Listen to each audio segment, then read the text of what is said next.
What's up, Junkie Nation? Gorgeous George and Goes here, ready to knock another one out. We got UFC bantamweight, sometimes featherweight, Cody Stamann. He's in the house. What's up, Cody? What's up?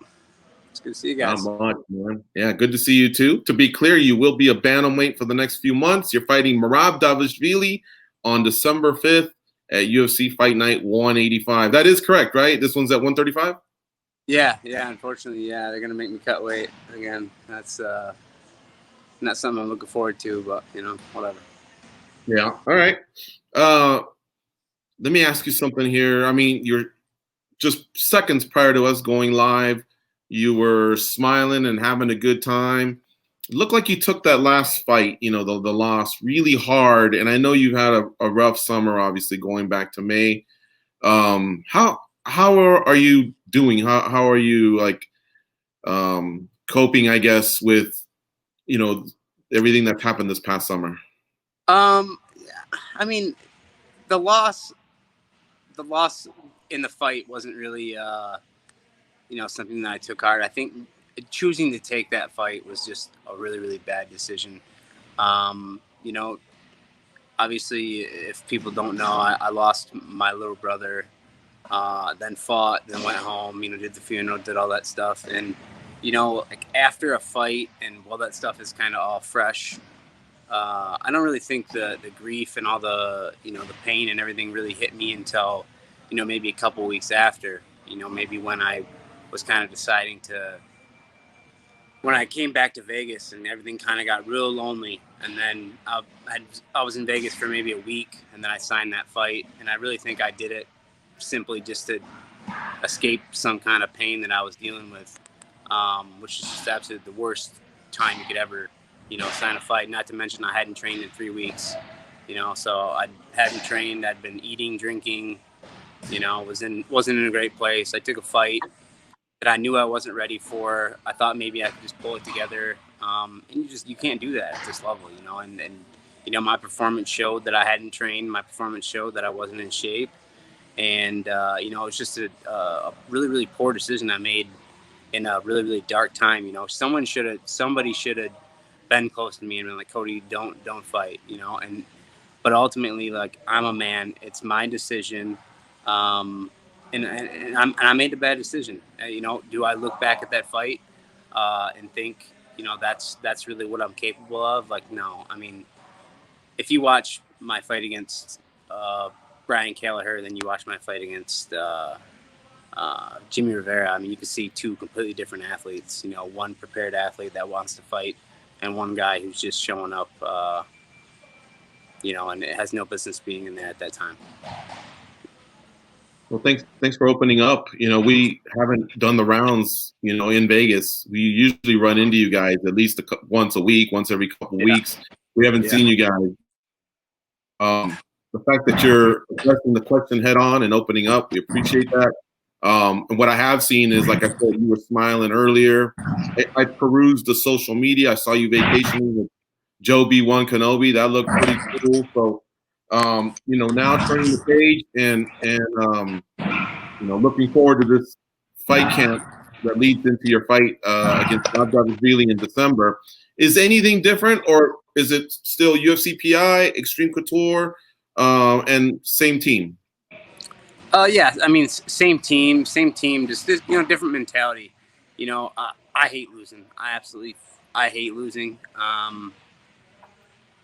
And to lose the way I did, to just have a absolute just garbage performance, it eats me alive. And so, I've been busting my ass, since that fight, because I know that I got to get that back. And I got a long way to go. I mean, I literally put myself, I was climbing a mountain, and then, I just literally fell off a fucking cliff, and now I'm at the bottom, and now I got to climb back up. And this isn't an unfamiliar feeling. I know what it's like, and I'm ready for it. They asked me about Merab. I think maybe Merab might be the absolute worst fucking matchup for every single dude in the bantamweight division, because he's a weirdo. He wrestles hard, but for me, I wrestle hard too. You know what I mean?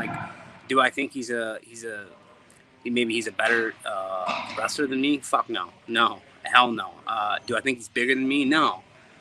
Do I think he's fucking weirder than me and maybe in better shape? Yeah, probably. But I can be in better shape. I mean, I don't ever want to be as weird as that motherfucker, but I can be in as good a shape as him, and I can compete with him, in the grappling, and I'm sure as hell a lot better on our feet. So, out of the guys I could fight in the top 15, I think Merab is a really good matchup for me stylistically. You mentioned that he's just a strange fella, a weird fella. Have you just had bad interactions with him, or? Oh no, I mean, I bet he's a super freaking nice guy, but just like his in the cage antics are fucking weird, man. You know what I mean? Like getting hit and smiling like he's like some kind of like, I don't know, like pain possessed fucking weirdo. Like, and then like the weird yelling match him and John Dotson had. It's like, what the fuck? Like no one was like, "Whoa, that was cool." Did you see that? Those guys just stood in the cage and yelled at each other. Like, what the fuck? You know what I mean? Like, these guys are making fighters look like they're absolute morons. And, I'm not a fan. Maybe he's a super nice guy. I don't know. I don't know the guy personally. I'm not going to take shots at him personally. I can only, take shots at what I've seen. And what I've seen is a goofy-ass weirdo from wherever the fuck he's from. All right. I want to ask you this question. Is there a focus in camp? Like, I know you guys always say, I always want to be 1% better. I want to get better at this, get better at that. Have you identified, is there something that is a strong focus for you for this camp in particular?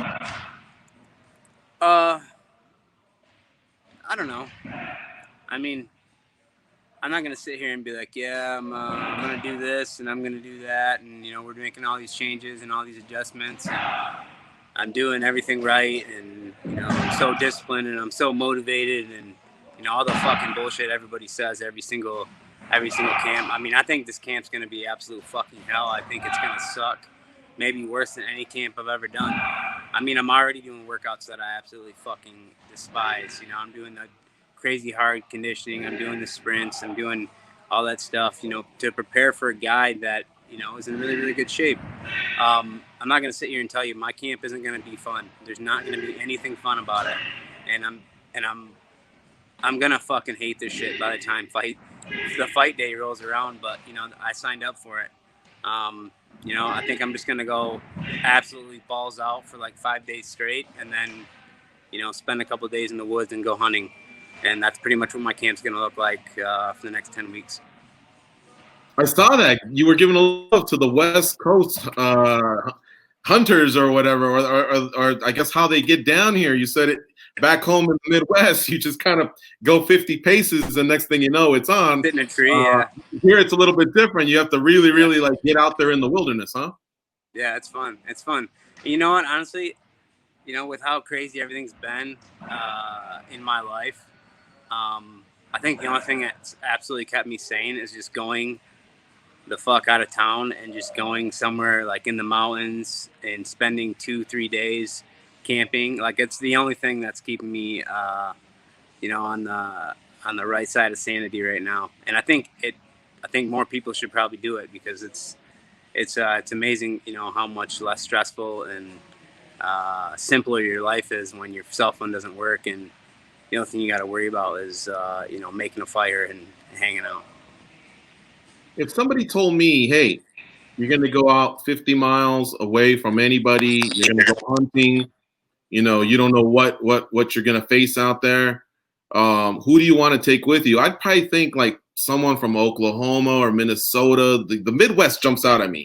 You went with a Hawaiian, Boston Salmon. Did he know what to do? Or I mean, I thought he was going to show up in board shorts and flip flops. Does he know how to hunt and everything, or was he a noob out there? Boston's a good hunter. We went with our buddy Rocky too. No, it was just hunting is you're just in the moment. You know what I mean? Like when you're hunting, you're not really worried about what happened last year. You're not really worried about what's happening next year. You're completely in the moment. I think that's what is so amazing about it is that you don't really, you're constantly kind of surveying everything that's happening around you, and you're looking for something, an animal to harvest. It's like the most extreme form of meditation that you can ever do. And then elk hunting out here, I mean, you got an 80-pound bag on your back. You're out going up and down mountains. You're constantly looking through your binoculars.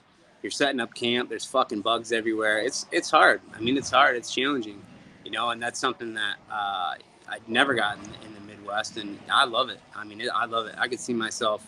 I'm actually gonna plan a camping trip this weekend, and then next weekend I'm going actually back to Michigan and do some duck hunting. So, I meant, you know, when I said it was hunting season on my Instagram, I really meant that. Like, I'm gonna train my ass off, and then I'm gonna take 2 days and just go hunting and go camping. I'm gonna do that this whole training camp. See how it pans out. Well, I'm going to turn it over to Goes in just a second, but I definitely don't want to not say, hey, respect to the Hawaiian crowd. Didn't mean anything. I know you guys got volcanoes and rainforests, but really, I just hadn't heard of too many Hawaiian hunters. But hey, Cody Stamann says Boston Salmon knows what's up. Then I'll back off. But I like the fact that you got 80 pounds, and I think you said 9,000 feet elevation. So that's going to be good for the lungs. You already addressed it and said that Merab, you know, if you're going to take a box, for sure, he does have some really, really good cardio, so that probably got your camp started. Yeah, absolutely. I mean, a lot of guys. I mean, I never really got out of camp. You know what I mean? The only time I got out of camp was, you know, after the Gallagher fight. You know, other than that, I don't really know what the hell to do with myself outside of, like, you know, being in the gym. I feel like a piece of crap when I'm not, like, working out all the time.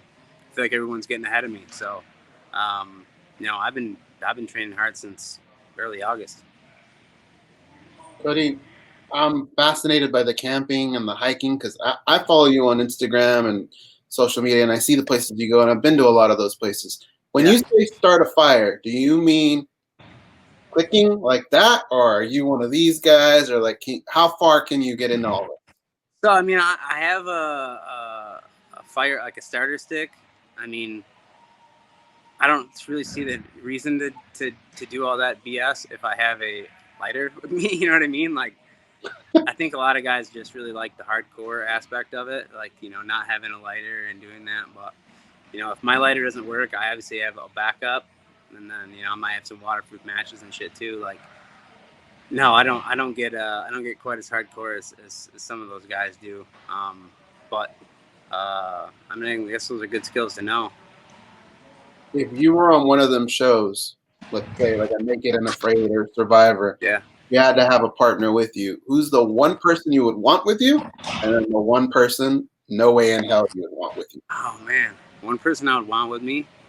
You know, maybe my brother. Honestly, him and I get along. We work well together. We know each other really well. I think he'd be the person I want with me. I think the person I wouldn't want with me, honestly, I mean, if she sees this, she's gonna be fucking pissed. But my girlfriend, maybe. I literally, I just don't think I could take like her telling me how hard. Like, oh man, it's so hot out. I'd be like, no shit. You know what I mean? Like, she does this thing when she comes home from work and she's like, man, I'm so sore. Like, oh, my back hurts. And I'm like, what? I'm like, do you have any idea what I do for a fucking living? Like, my back hurts nonstop. Like, I don't want to hear it, you know? So I'm not sure I could do that with her. You know what, man? I think that's a trick because I do it too to my girl. I just do it so that there's no way she can ask for a massage because she's going to go, well, I can't ask him if he's already sore. So I think he preempts it. But then you talked about weight cutting, and I wanted to get into that a little bit. You're still a young guy, man. You're still growing. You're growing in the sport. Eventually, 145, is that something that you feel like eventually you will be there? I don't know. I don't know. I mean, it's weird because I haven't had to cut weight necessarily for the last 2 fights. You know, I went from like, I was going to make 35 like 8 different times during COVID. And so my weight was already low. So like making 45 was easy. And then I didn't have a ton of time in between fights to get like too fat. So the weight cut was easy. And then, you know, you have a shit performance and you don't really feel like you can just go eat whatever the hell you want to reward yourself. So my weight really hasn't gotten that terrible. You know, I think more or less I need to just work on having like a super healthy lifestyle and not having like a crazy binge fucking yo-yo diet that I normally have. You know what I mean? Like, hey, for 2 months I'm going to eat crazy healthy. I'm going to eat nothing but salads and healthy shit and take all my vitamins and do everything right, like that maybe should probably be more of a lifestyle thing instead of like just before a fight thing. And I'm kind of getting that way. You know, it's like food doesn't taste quite as good because I know how shitty it is for me, and you know, I actually just want to be like healthier overall in my life, not just be healthy when I have to make weight. So I'm kind of getting to the place where I think 35 is a little more manageable, just because I'm kind of growing up and I want to live a healthier lifestyle. But I mean, God, dude, I'm still a fat kid. There's nothing, like, I just can't get it out of me. With the pandemic hitting and all that, one thing we've seen is just more frequency, right, of fighters taking short notice fights, just being more active. When this all goes away, do you feel like, what has it done for you? Has it kind of made you want to keep a pace like that, or do you think things will just go back to normal once this is all said and done? I think the only thing it's really done is like maybe not trust the government. Not that I did that much before, but yeah, not trust any news outlets or really any humans that I come in contact with either. I mean, as far as fighting, nothing's really changed for me. It's been the same. I've been in the gym. I've been healthy. You know, I would like to fight as much as I can, you know, while I can. Because this isn't something I really want to do late into my 30s. I'd like to be done fighting when I'm 35. You know, I'm creeping up on, you know, it's 4 or 5 years from now. So, you know, I'd like to get as much fighting in between now and then as possible, you know, providing that I'm healthy. Cody, let's end with 2 fun questions back to the camping and hunting world. Give me a good hunting, camping story, like a bear, a bobcat, a snake, anything. Like, have you ever had to encounter anything like that? I guess probably one of the best camping stories I have is I lit my the shelter I made on fire, and my cell phone and my keys and everything were in it. And I was like, I had a fire. I like kicked the fire over, and like I just got out of my sleeping bag. It was in the morning. I was young. I was like 18. I lit all my shit on fire, my keys, everything, and I had like a fob, so I couldn't start my truck. My cell phone was melted. I was absolutely screwed. I literally had, I think I was in like a pair of pants. My shoes burned. Everything burned. I had to walk like 3 miles, like just with a pair of pants on, in the middle of the summer, and like go flag somebody down to use their phone to call my dad to come like get me. And like surprisingly enough, like nobody would stop. So I was like almost like standing in the middle of the road to make people stop, just so I could like, yeah, I was out there like on the pavement with no shoes on, just in a pair of pants for like 4 hours before I found someone finally stopped. I think they just saw how fucking broken I was, and they were like, they felt bad for me. But it was a nightmare, and I've been a lot more careful since. Are we allowed to laugh at that story, or? Oh yeah, you can laugh at that. I laugh at it. I wasn't sure where it was going, and you know, a fire. We're sensitive to what's happening with the fires, but I was like, this. You almost sounded like the Incredible Hulk, just a pair of jeans, no shoes, no shirt. You weren't green or anything like that. The worst part was how this was gonna end. Wow, that's crazy, dude. Yeah, I couldn't figure out. I was like, dude, why won't these people stop for me? And I'm like, dude, if I saw a shirtless dude that's been in the woods for 3 days, all fucking dirty, there's no way I'd stop for him. Like, are you kidding? Like, I'm trying to flag all these people down. Like, people are damn near running me over.